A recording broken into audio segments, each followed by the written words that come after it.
नमस्कार, आप सभी का स्वागत है आपका अपना यूट्यूब चैनल नाद वाटिका पे।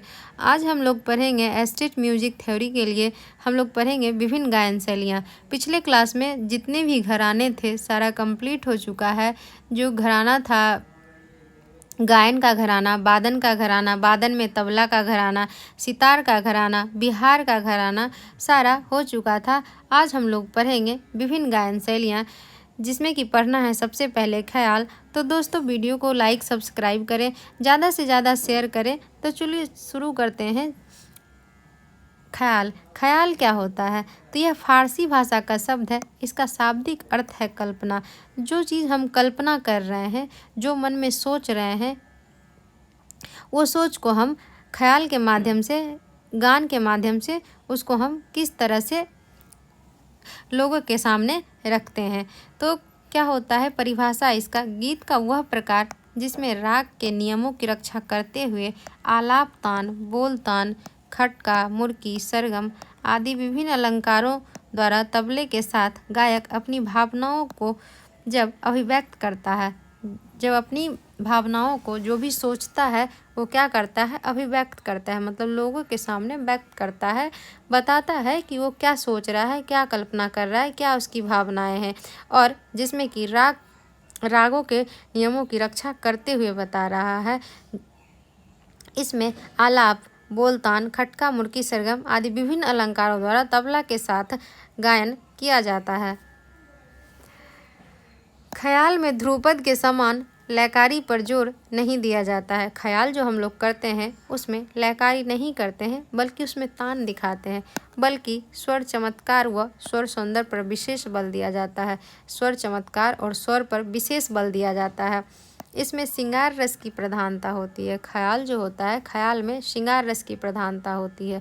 ख्याल दो होते हैं, एक होता है विलंबित ख्याल और एक होता है द्रुत या छोटा ख्याल। विलंबित ख्याल को बड़ा ख्याल कहते हैं, छोटा ख्याल को द्रुत या द्रुत ख्याल कहते हैं। विलंबित ख्याल जो है यह विलंबित लय में गाया जाता है। लय तीन होते हैं, विलंबित लय, मध्य लय और द्रुत लय। विलंबित ख्याल, बड़ा ख्याल जिसे कहते हैं, वो विलंबित लय में गाया जाता है। इसमें ताल बजते हैं, एक ताल, तिलवारा ताल, झुमरा झप ताल, झुमरा ताल, झप ताल, आरा चार ताल, ये सारे ताल विलंबित ख्याल में प्रयोग किए जाते हैं। इसमें शब्द बहुत थोड़े होते हैं, अस्थाई और अंतरा। शब्द बहुत थोड़े होते हैं, अस्थाई और अंतरा इसका भाग है। लेकिन ताल हमेशा एग्जाम में पूछा जाता है कि किस ताल में विलंबित ख्याल को गाया जाता है। तो आप लोग ध्यान में रखिएगा, एक ताल, तिलवारा ताल, झुमरा ताल, झप ताल, आड़ा चार ताल, ये सारे ताल में विलंबित ख्याल गाया बजाया जाता है। इसके आविष्कारक 15वीं सदी में जौनपुर के सुल्तान हुसैन शाह सरकी हैं। जौनपुर के सुल्तान थे हुसैन शाह सरकी। उन्होंने 15वीं सदी में विलंबित ख्याल का आविष्कार किए। ख्याल का सर्वाधिक प्रचार प्रसार मोहम्मद शाह रंगीला के दरबारी गायक नयामत खां सदारंग और फिरोज खां अदारंग को जाता है। मोहम्मद शाह रंगीला के दरबारी गायक थे नयामत खां सदारंग और फिरोज खां अदारंग, उनको जाता है। लेकिन ख्याल के बड़ा ख्याल के आविष्कारक हुसैन शाह सरकी को ही माना जाता है। सदारंग और अदारंग दोनों ध्रुपद गाने गाते थे, लेकिन अपने शिष्यों को ख्याल सिखाते थे। ऐसा कहा गया है कि सदारंग और अदारंग जो थे उस ध्रुपद गाते थे, लेकिन अपने शिष्यों को ख्याल सिखाते थे। द्रुत या छोटा ख्याल, विलंबित ख्याल जाने। अब हम लोग जानेंगे द्रुत या छोटा ख्याल। इसमें बड़े ख्याल की अपेक्षा इसकी लय द्रुत होती है। बड़े ख्याल विलंबित लय में गाते हैं और छोटा ख्याल द्रुत लय में गाते हैं। इसके आविष्कारक 14वीं सदी में अमीर खुसरो, जो कि कव्वाली के आधार पर इसको आविष्कार किए, छोटा ख्याल को। इसमें ताल जो प्रयोग किए जाते हैं, जिसमें कि तीन ताल, झप ताल, एक ताल आदि तालें बजाई जाती है। इसमें भी बड़े ख्याल की तरह आलाप, बोल आलाप, बहलावा, विभिन्न प्रकार की ताने, सरगम, कन, मींड, खटका, मुर्की आदि प्रयोग किए जाते हैं। इसमें आलाप, बोल आलाप, बहलावा, विभिन्न प्रकार की ताने, सरगम, कन, मींड, खटका, मुर्की आदि छोटा ख्याल में भी प्रयोग किए जाते हैं। तो हम लोग पढ़े ख्याल, और ख्याल में पढ़े विलंबित ख्याल और छोटा ख्याल। छोटा ख्याल के आविष्कारक अमीर खुसरो को माना जाता है और बड़े ख्याल के आविष्कारक हुसैन शाह सरकी हैं। दोनों प्रश्न बहुत ही ज़्यादा इम्पोर्टेंट है। ये दोनों प्रश्न एग्जाम में अक्सर पूछे जाते हैं, कोई भी म्यूजिक का एग्ज़ाम हो। अब हम लोग पढ़ेंगे गायन शैली में ध्रुपद। ध्रुपद का उद्गम प्रबंध से माना गया है। इसका आविष्कार 15वीं सदी में मान सिंह तोमर के द्वारा किया गया। मान सिंह तोमर के द्वारा ध्रुपद का आविष्कार किया गया। प्रसिद्ध ध्रुपद गायक थे जैसे कि स्वामी हरिदास ठाकुर थे, नायक बैजू थे, गोपाल नायक थे, सदारंग, अदारंग, तानसेन सारे ध्रुपद गाते थे। और ध्रुपद गाने वाले को कलावंत कहा जाता है। ध्रुपद गाने वाले को कलावंत कहते हैं। ऐसे लोग जो प्राचीन समय में ध्रुपद गायकी में निपुण हुआ करते थे उन्हें कलावंत कहा जाता था। ध्रुपद जो गाते थे उन्हीं को कलावंत कहा जाता था। गंभीर प्रकृति का गीत होता है। गाते समय फेफड़े तथा कंठ पर जोर पड़ता है। गंभीर प्रकृति का गीत है। गाते समय फेफड़े तथा कंठ पर बहुत जोर पड़ता है। इसका अन्य नाम इसीलिए दिया गया है, गंभीर प्रकृति का है, इसीलिए इसका अन्य नाम मर्दाना गीत के नाम से इसे जाना जाता है। प्रचलन उत्तर मध्य काल में। ध्रुपद के आविष्कार 15वीं सदी में राजा मान सिंह तोमर को माना गया है। ये प्रश्न बार बार एग्जाम में पूछे जाते हैं कि ध्रुपद के आविष्कारक कौन है, तो राजा मान सिंह तोमर। ध्रुपद के भी दो भाग हैं जिसमें कि पहला भाग में 4 भाग, पहले अस्थाई, अंतरा, संचारी और आभोग। दूसरा भाग में है अस्थाई और अंतरा। ध्रुपद में दुगुन, तिगुन, चौगुन आदि लयकारियाँ दिखाई जाती है। ध्रुपद में लयकारियाँ दिखाई जाती है जो कि हम लोग बड़ा ख्याल या छोटा ख्याल में लयकारी नहीं दिखाते हैं। उसमें आलाप, खटका, मीन, मुर्की, तान प्रयोग करते हैं। इसमें ध्रुपद में गमक का प्रयोग किया जाता है। ध्रुपद में प्रयुक्त शब्द ब्रज भाषा में होती है। ध्रुपद में जो शब्द होते हैं वो ब्रज भाषा में होता है। ध्रुपद का जो रस है, प्रधान रस है वीर रस, शांति और श्रृंगार रस। वीर रस, शांति और श्रृंगार रस। इसमें ताल प्रयोग किए जाते हैं। 4 ताल, ब्रह्मा ताल, शूल ताल, तिब्रा ताल आदि पखावज की ताल पे ध्रुपद गाया जाता है। गंभीर प्रकृति का वाद्य है। ध्रुपद गायन में सर्वप्रथम नोम तोम का आलाप किया जाता है। चूँकि यह गंभीर प्रकृति का गीत होता है अतः इसमें चपल प्रवृत्ति की वस्तुएं तान, खटका, मुर्की आदि का प्रयोग नहीं होता है। जैसे कि तान, खटका, मुर्की इसमें प्रयोग नहीं किए जाते हैं, लेकिन गमक मीन का प्रयोग होता है। ध्रुपद के लक्षण के बारे में सर्वप्रथम भाव भट्ट ने अपने ग्रंथ अनूप संगीत रत्नाकर, भाव भट्ट का एक ग्रंथ है अनूप संगीत रत्नाकर, उसमें ध्रुपद के लक्षण के बारे में बताया गया है। भाव भट्ट के अलावा अबुल फजल ने भी आईने अकबरी में ध्रुपद के लक्षणों का वर्णन किया है। जिस तरह से भाव भट्ट अनूप संगीत रत्नाकर में किए हैं, उसी तरह से अबुल फजल ने आईने अकबरी में ध्रुपद के लक्षणों के बारे में विस्तृत वर्णन किए हैं। ध्रुपद की गायन शैलियाँ और बानियाँ जो है वो 4 है। ध्रुपद की 4 बानियाँ हैं, गोबरहार बानी, डागुर बानी, खंडार बानी और नोहार बानी। गोबरहार बानी जो है उसके प्रवर्तक तानसेन हैं, डागुर बानी के प्रवर्तक ब्रजचंद हैं, खंडार बानी के राजा समोखन सिंह हैं और नोहार बानी के श्रीचंद हैं।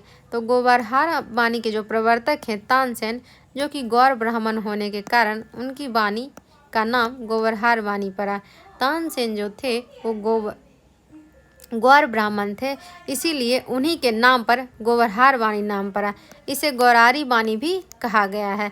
गोबरहार बानी को अन्य बानियों की अपेक्षा अधिक महत्व दिया जाता है। इसे शुद्ध बानी भी कहा जाता है। जितने भी 4 बानी हैं, 4 बानी में सबसे ज़्यादा गोबरहार बानी की महत्व दिया गया है। इसकी गति विलंबित है गोबरहार बानी की। इसे राजा की उपाधि दिया गया है, इसीलिए सारे बानियों से अधिक महत्व दिया जाता है। इसके प्रतिनिधित्व हैं प्यार खां, जफर खां, अब्दुल करीम खां, जो कि किराना घराना से थे। अब्दुल करीम खां गोबरहार बानी के ही गायक माने जाते हैं। अब दूसरा है खंडार बानी। तो खंडार बानी जो है वो समोखन सिंह इसके प्रवर्तक हैं, खंडार बानी के।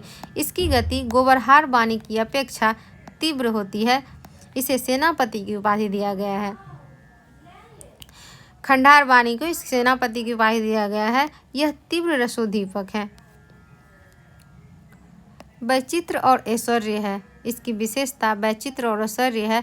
खंडार वाणी में स्वरों को खंड खंड करके गाते हैं। खंडार वाणी में, खंडार से ही पता चल रहा है, नाम से ही, किसे खंड खंड करके गाते हैं। इसके प्रतिनिधित्व कलाकार है रामपुर के वजीर अली। तीसरा है डागुर वाणी। डागुर वाणी के प्रवर्तक ब्रजचंद हैं, जो कि ब्राह्मण थे।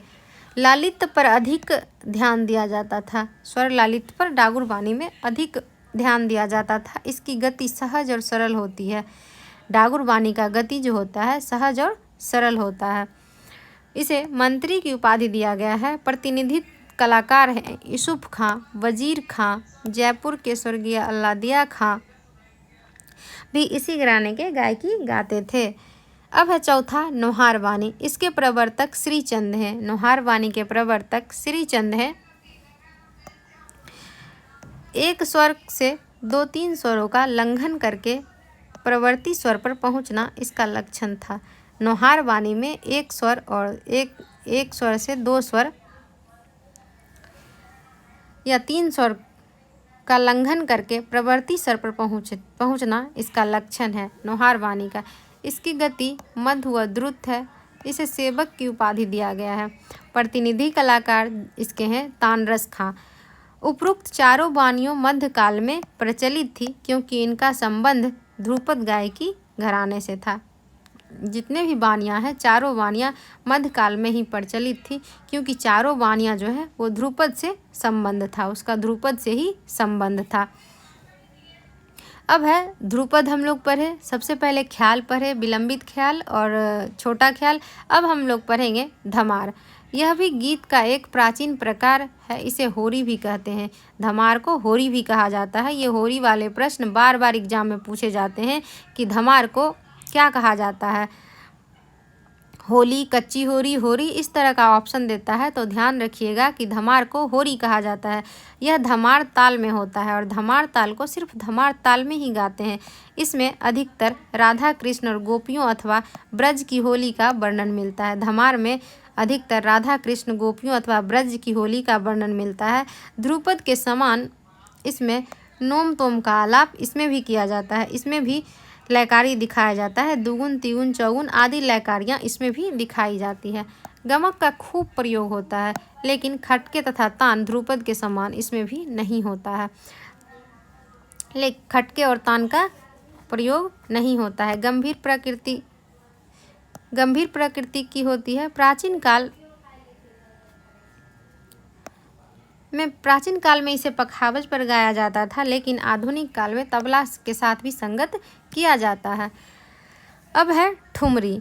अगला गायन शैली है ठुमरी। इसमें राग की शुद्धता की तुलना में भाव सौंदर्य पर अधिक महत्व दिया जाता है। जिस तरह से ख्याल में हम राग के लक्षणों का पालन करते हुए अपना कल्पना करते हुए उसको दिखाते हैं, लेकिन ठुमरी में राग की शुद्धता की तुलना में भाव और सौंदर्य का अधिक महत्व दिया जाता है। इसकी प्रकृति चपल और द्रुत है, जैसे कि ध्रुपद का गंभीर प्रकृति का था, लेकिन ठुमरी जो है वो चपल और द्रुत है। प्रयुक्त राग खमाज, देश, तिलक, कामोद, तिलंग, पीलू, काफी, भैरवी, झंझोटी, जोगिया, ये सारे राग में ठुमरी गाया जाता है। ठुमरी के ताल जो है दीपचंदी और अथवा जत ताल। ये प्रश्न काफ़ी बार पूछा गया है, दीपचंदी और जत ताल, कि ठुमरी जो है वो किस ताल में बजाया जाता है। ठुमरी जो है वो किस ताल में बजाया जाता है, ये हमेशा पूछा जाता है। तो दीपचंदी और जत ताल में बजाया जाता है। ये श्रृंगार रस प्रधान गीत है। मींड और कण का विशेष प्रयोग किया जाता है। बनारस, लखनऊ और पंजाब की ठुमरियों विशेष रूप से प्रसिद्ध है। ठुमरी का जन्म लखनऊ के अंतिम नवाब थे वाजिद अली शाह, जिसे अख्तर पिया के नाम से जाना जाता है। उन्हें अख्तर पिया भी कहा जाता है। लखनऊ के अंतिम नवाब थे वाजिद अली शाह, उनके द्वारा ठुमरी का आविष्कार किया गया। पंजाब अंग की ठुमरी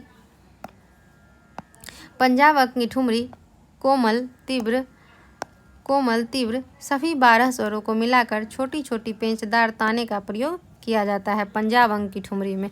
और बनारस अंग की ठुमरी में शब्दों की बढ़त होती है, धीरे धीरे लोचदार स्वर समूहों द्वारा करते हैं। ठुमरी के आविष्कारक कौन थे? तो वाजिद अली शाह। लखनऊ के अंतिम नवाब थे वाजिद अली शाह, ठुमरी के आविष्कारक माने जाते हैं। ये प्रश्न भी पूछा जाता है। और ठुमरी किस ताल में गाए बजाए जाते हैं और ठुमरी किस किस राग में गाए जाते हैं, तो आप लोग सब ध्यान में रखिएगा। टप्पा, टप्पा जो है वो पंजाबी भाषा और चपल प्रकृति का गायन है। इसमें राग काफ़ी, भैरवी, पीलू, देश, खमाज, झिंझोटी, ये सारे राग में टप्पा गायन किया जाता है। श्रृंगार रस प्रधान गीत है। टप्पा के 2 भाग हैं, अस्थाई और अंतरा। छोटी और पेंचदार तानों का अधिक प्रयोग होता है और आलाप नहीं किया जाता है टप्पा में। टप्पा के भी 2 ही भाग हैं, अस्थाई और अंतरा। इसमें खटका, मुर्की, कन आदि का प्रयोग प्रचुरता से किया जाता है। टप्पा के आविष्कारक मोहम्मद शाह के काल में गुलाम नबी सोरी मियाँ को माना जाता है। गुलाम नबी सोरी मियाँ।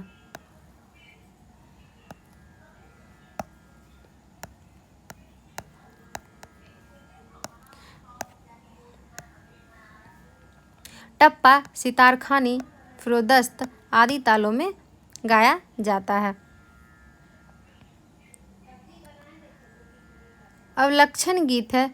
जिस गीत में अपने राग का पूरा लक्षण हो, लक्षण गीत कहलाता है। लक्षण गीत क्या होता है? तो जिस गीत में अपने राग का पूरा लक्षण हो, लक्षण गीत कहलाता है। ख्याल के समान इसमें भी 2 भाग ही होते हैं, अस्थाई और अंतरा। अब हम लोग पढ़ेंगे तराना। अगला गायन शैली है तराना। इसमें नोम, तोम, तनन, ना, दिर दिर, दानी, तदानी आदि वर्ण का प्रयोग किया जाता है। तराना में तराना के जो वर्ण होते हैं, नोम, तोम, तनन, ना, दिर दिर, दानी, तदानी आदि तराना के बोल हैं। तराना सभी रागों में तथा सभी तालों में गाया बजाया जाता है। इसकी गति धीरे धीरे बढ़ाई जाती है और उच्चतम स्थान पर पहुंचकर समाप्त किया जाता है। तराना के गति धीरे धीरे बढ़ाई जाती है और बाद में उच्चतम स्थान पर इसको समाप्त कर देते हैं। ऐसा किंवदंती है कि मियाँ तानसेन ने अपनी लड़की के नाम पर इस शैली की रचना की थी। अब है चतुरंग। 4 वस्तुओं का मिश्रण है। इसमें ख्याल के शब्द, तराना, पखावज अथवा तबला के बोल तथा सरगम, 4 वस्तुओं के मिश्रण को हम चतुरंग कहते हैं। तो कौन कौन सा शब्द है? तराना है, पखावज है और तबला के बोल है और सरगम है। ख्याल के शब्द तराना, पखावज, तबला के बोल, सरगम इसमें प्रयोग किए जाते हैं। त्रिवट में 3 शब्द का, जैसे गीत के शब्द, तबला, पखावज के बोल, सरगम, ये सारे त्रिवट में प्रयोग किए जाते हैं। तो दोस्तों आज हम लोग पढ़े गायन शैलियाँ। सबसे पहले पढ़े ख्याल। ख्याल में बड़ा ख्याल, छोटा ख्याल। उसके बाद पढ़े ध्रुपद। ध्रुपद के बाद धमार, धमार, टप्पा, तराना, चतुरंग, त्रिवट, लक्षण गीत, सारे जितने भी गायन शैलियाँ था वो आज ख़त्म होता है। आगे के क्लास में आगे का यूनिट दिया जाएगा। तो दोस्तों वीडियो पसंद आए तो लाइक सब्सक्राइब ज़रूर करें, ज़्यादा से ज़्यादा शेयर करें, सपोर्ट करें। और किसी को हैंड रिटन नोट्स चाहिए तो इस नंबर पे व्हाट्सअप कर सकते हैं। धन्यवाद।